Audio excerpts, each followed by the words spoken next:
So the access to information is definitely a very important aspect of this software. So with that, I mean, this is, as you say, like we are still kind of infancy mode. Um, the plan is, or some of the observations or kind of experience that we gather while working on this project is, we feel that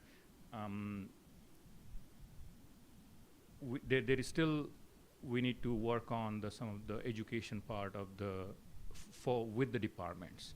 So the plan is, or kind of ideas that we talked about, is like when we come back from here, and that's where we'll meet with the department heads and kind of make some assignments on the initiative level and develop some of the key performance metrics, KPIs, or kind of performance measurements that will allow us to measure our own progress. Right now, the updates are pretty qualitative. That doesn't really translate into much quantitative progress. And this software, in order to develop that, we need to develop some of the quantitative measures.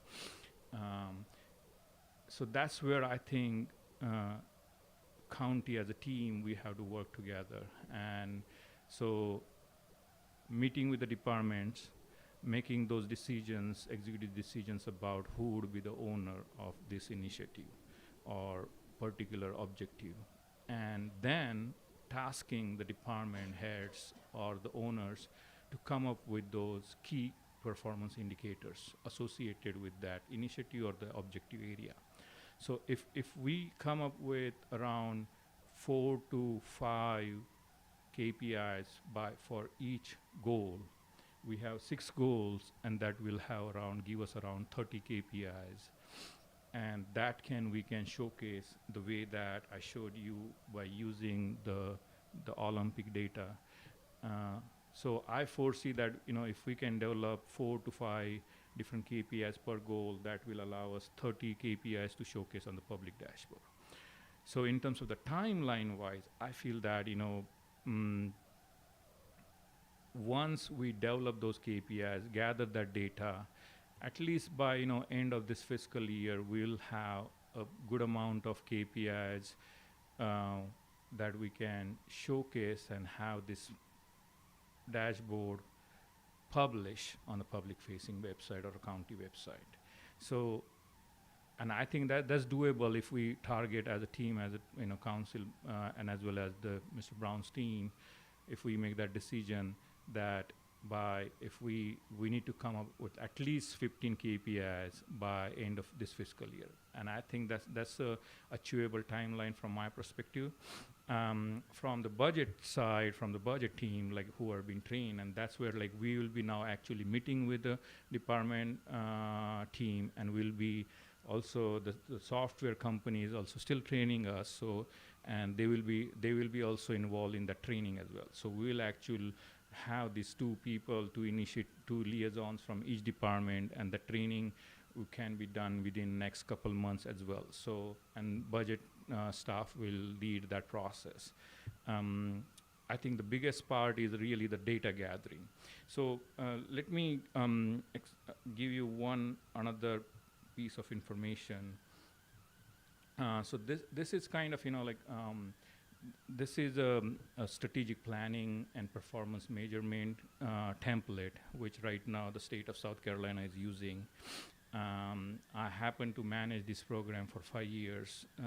Actually, when I developed this spreadsheet when I was with the state. So basically, this template allows us to collect some of the performance measures on the quantitative side. So if we can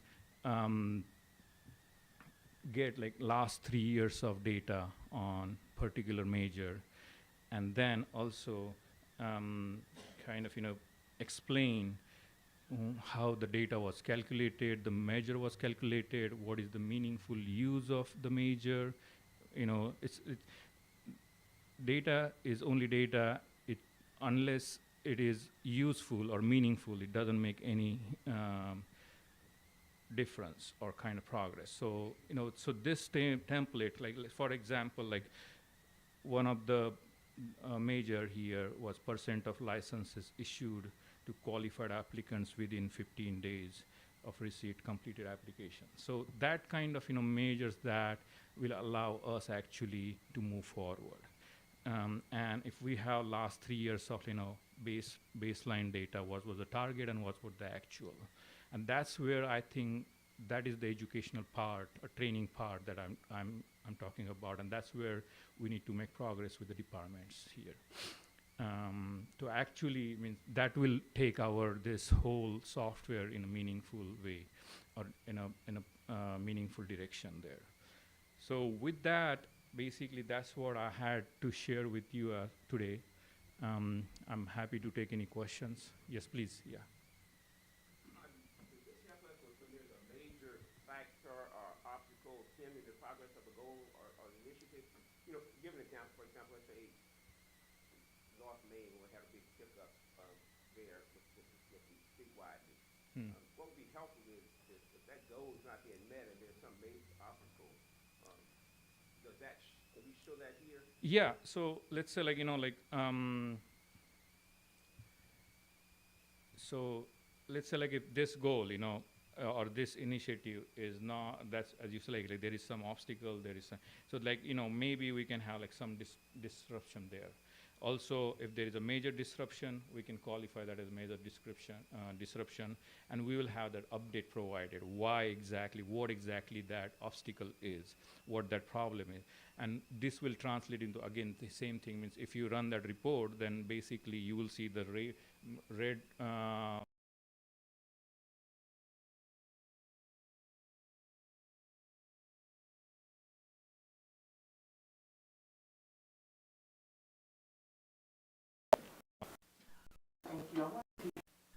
I wanted to clarify about the information on the report. There's a column added for information when it was last updated. Can that date also be shown on the public dashboard side so that the public knows as well? So that's the thing. That's right now there is no capability that will show the last update on the dashboard. We have brought that point to the software company. They are going to look at it, their product team, if that is something that can be a next update for the product. But again, the way that our contact may explain to us is it's really, they look at from all the customers' view, so it's only, they wouldn't do that only update based on just our inputs. Only one customer like to have that. Another way that we can address that is really, when we do the update, or maybe basically we need to do manual update there. So there is something that we can come up with. Hey, these public dashboards are updated every month at the end of every month, or quarterly, or such and such date. So that would be a manual task that for now we will have to do it. Thank you. I would like to see that. Sure. Even like you said, if it's just even put on the text, so at least residents know, okay, this happens a monthly, or like you said, quarterly dates. So exactly. And that's easily doable. Yeah. And then one other thing I just wanted to point out, we talked about the dashboard not going public till the end of the fiscal year, but just, for clarification, understanding everybody, that does not mean that we are not continuing to work on goals and initiatives. No, that's right. I just want to put that out there. We're still continuing to work. It's just the dashboard won't be. This is just the tool to monitor the progress. That doesn't mean that the work is not being done on the back end. Yeah, definitely. Yes, go ahead, ma'am. Thank you. The first thing is I really just wanted to thank you and staff for doing this. I know I was one of the more monotonous voices about wanting to have a dashboard, so let me just publicly acknowledge that this is a wish fulfilled for me, so thank you. But I think that it's really important for the county, and I just appreciate and recognize the amount of work that has to go into this, and also the thought process behind it. of not just creating this, but of administration and staff taking the time to map our strategic objectives to initiatives that we're working on and brainstorming. So just huge thank you to you. And I really only have one simple administrative question. I'm just curious. This is a really huge effort, the implementation of a new software alone, combining a new software with a new thought process. This is a great deal of work. And I'm just wondering, are you the person who is spearheading the implementation of this process? You know, who is doing the project management behind this to make sure that things stay on track and appropriate departmental owners get assigned and that people are making the updates that they need to on a timely basis? Sure, and please, Mr. Brown, feel free to chime in here. But so far, the implementation of the software has been managed by the budget office, basically myself and two analysts, and the lead analyst was Oscar Rosales. Means he is, he made the committee when we did the presentation. So basically, both of us are on the implementations and technological side. Also, Mr. Brown and ACA Thomas, they have been spearheading from the departmental side where we can get the first update. So definitely Mr. Brown and ACA Thomas is asking department heads to, Mr. Brown initially presented the whole strategic plan to the ECT team and kind of, ask was to provide the update on that, all these different initiatives. So, and we received the updates from almost every single department. Not almost, I would say like every single department. The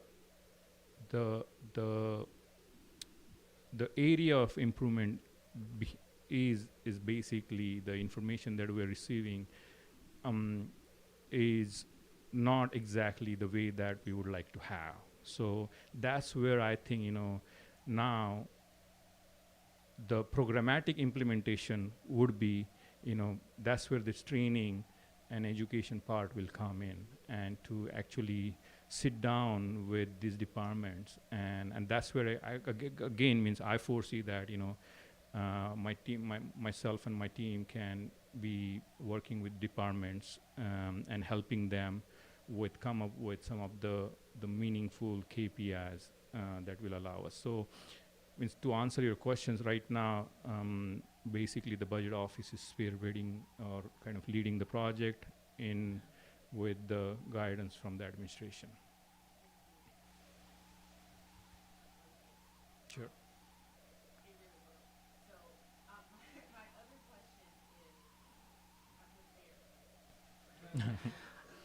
My too much. My my other question is understanding that one of the things I heard Mr. Brown say is that eventually we'll get to the point where we're able to look at how well we're investing in our strategic priorities. And I'm just curious to know if one of the functions of this is also investment tracking towards our goals, or if we'll do that via another method. Yeah, exactly. So to answer that question, and maybe the first one as well, this may do it.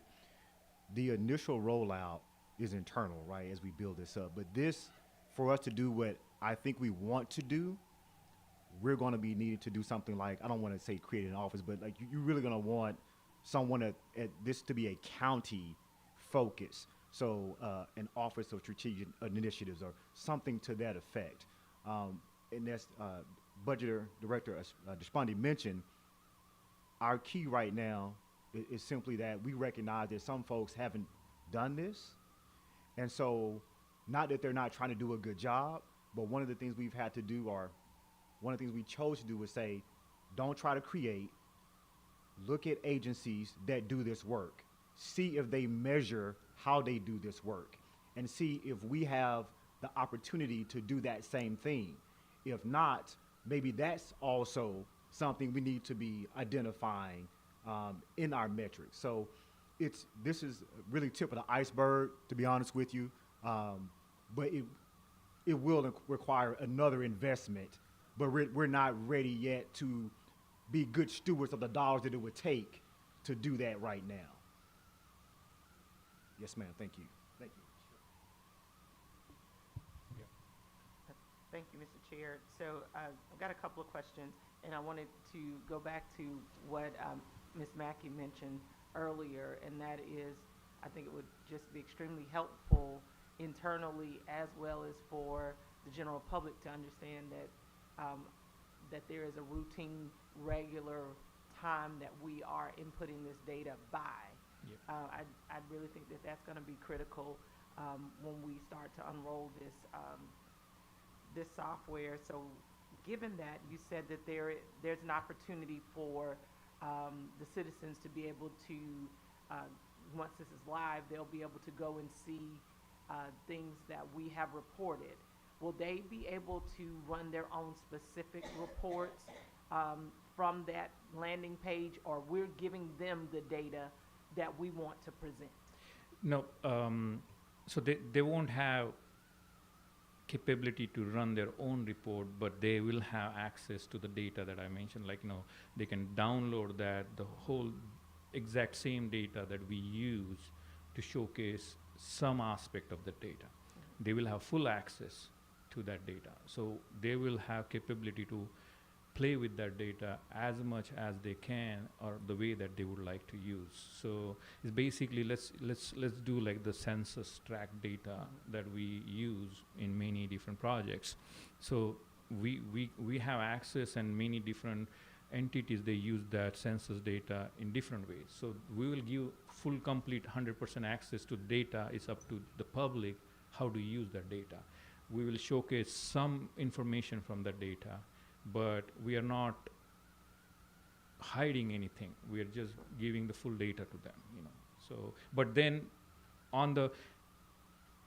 as a part of the software, they won't be able to run any reports based using that software.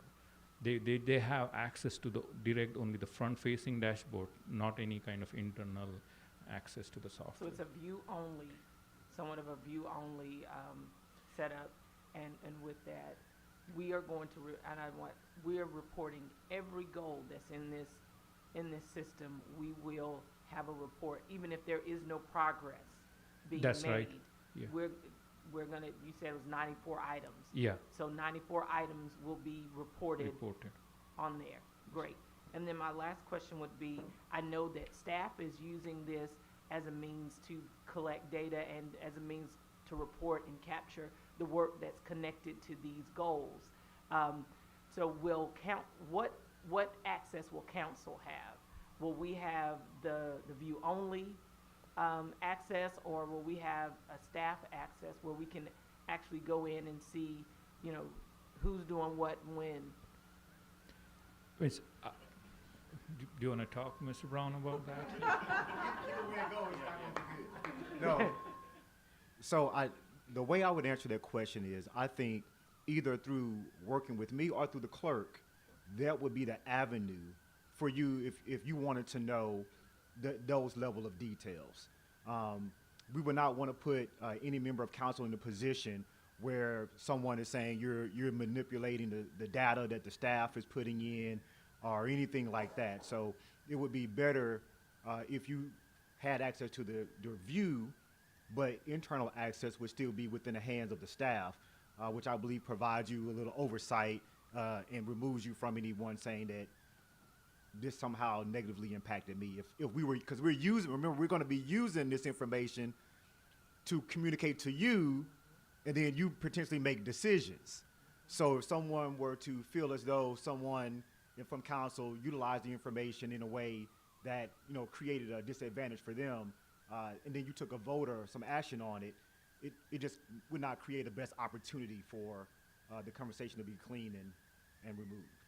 Thank you, Mr. Brown, because that was my hopes, is that you are going to answer that question just like that, because I think that it is, a level of transparency that we don't need to necessarily engage in to helping you do your job. You have that under control, so I wanted to make sure that the general public knew how council was going to be engaging with this software as we move forward to make it live and available to them. Thank you. Yes, ma'am. And I, to the best of my knowledge, you're still going to have a strategic planning committee. So I'll expect that you all will have relative input in anything related to what we're doing. So we're happy to have it. I think you can be recognized, Mr. Pugh. Thank you, Mr. Administrator. First of all, I want to tell you thank you for the leadership and seeing that we put this out. It does give us a level of transparency that we need, especially when it comes to specific projects in the county.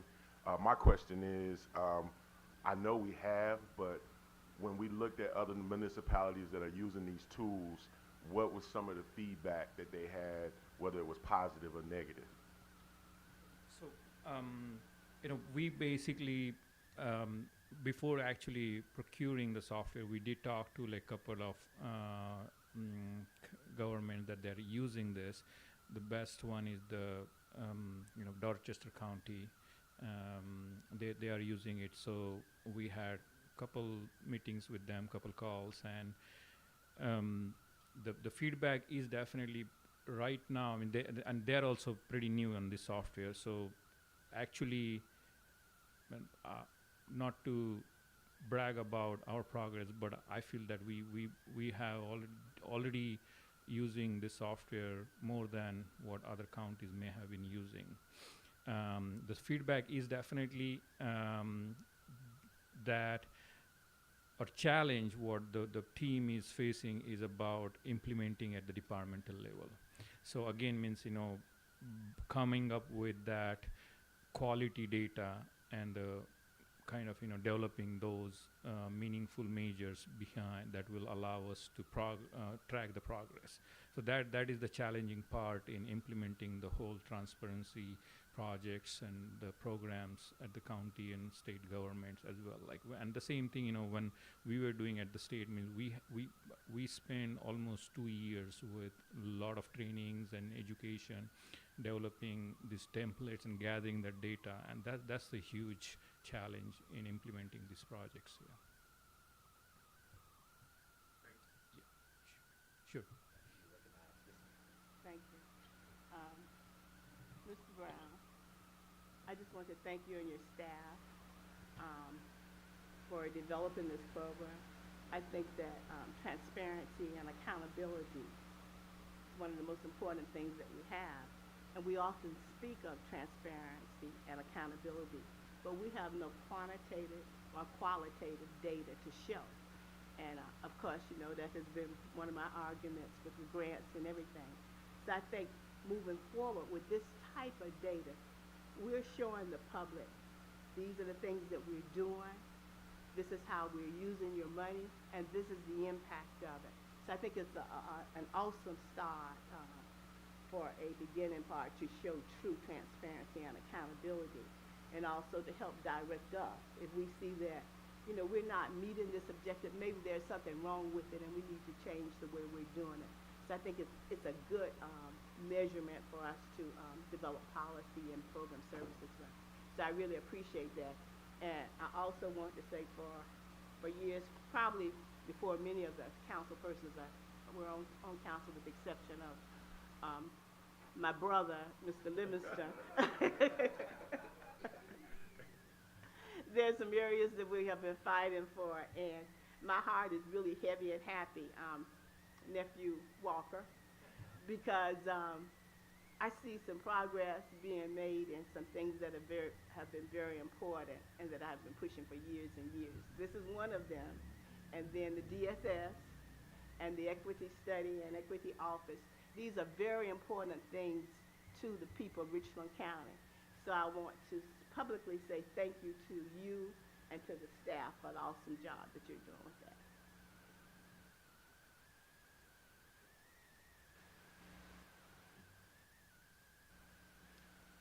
What additional questions? One additional question. Will there be some type of tutorial for our constituents once we roll this out so they'll be able to navigate this at a high level?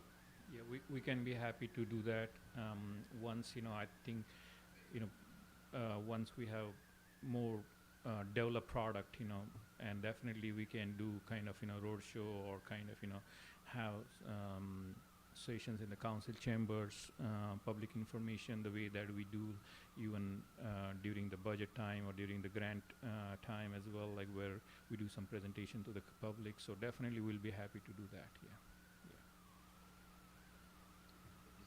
Give me one second. Yeah, one question. So just to answer your question directly, it's also one of your initiatives. So we'll absolutely be doing it. Will the clerk of council staff have access to something like this and the attorney's office? So they are going to be stakeholders. So there'll be data that they'll be communicating, potentially things you may want to see as well. So I would expect that they would.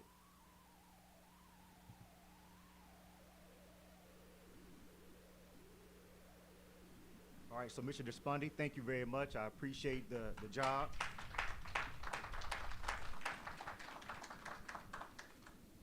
So Mr. Despandi sold himself a little bit short. We did quickly realize that we had a good resource in him coming from the state. Running this type of program for the state at this type of level has truly been beneficial to us.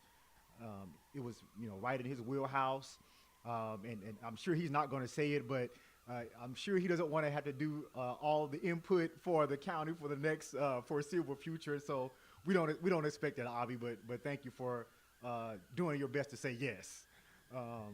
So really, at this point, the time that we set aside for this particular area, we've addressed with you what we wanted to address. Hopefully you find this information beneficial. And what I'll do at this point in time, Mr. Chair, just because the staff has completed this portion, is to turn it over to you to see if you would have anything that you would want to address or anything like that. Okay.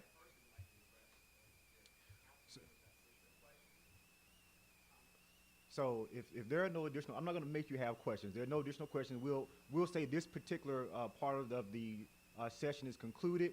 I'm going to have Ms. Carrillo, if you don't mind, come and give us an update concerning the timing of about lunch now based off our completion time now. Oh, I'm sorry.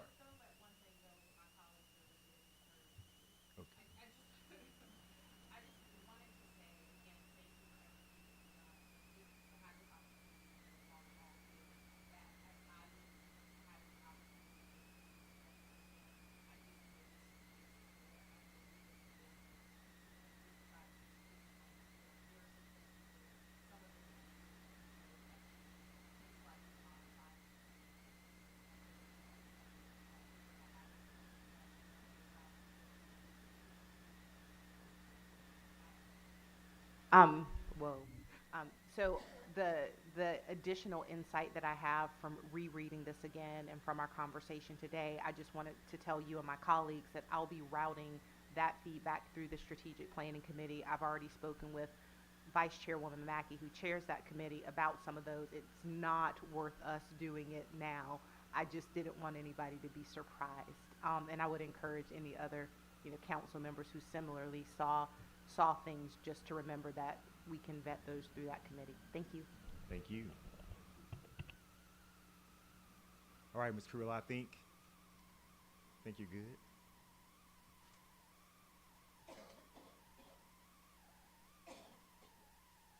Good morning, everyone. I am so glad everybody is awake and full of life and just ready to eat, right? Yay. So I wanted to just give you some logistic information. We are moving ahead of the program. So lunch is going to be set up for us at 11:30. You will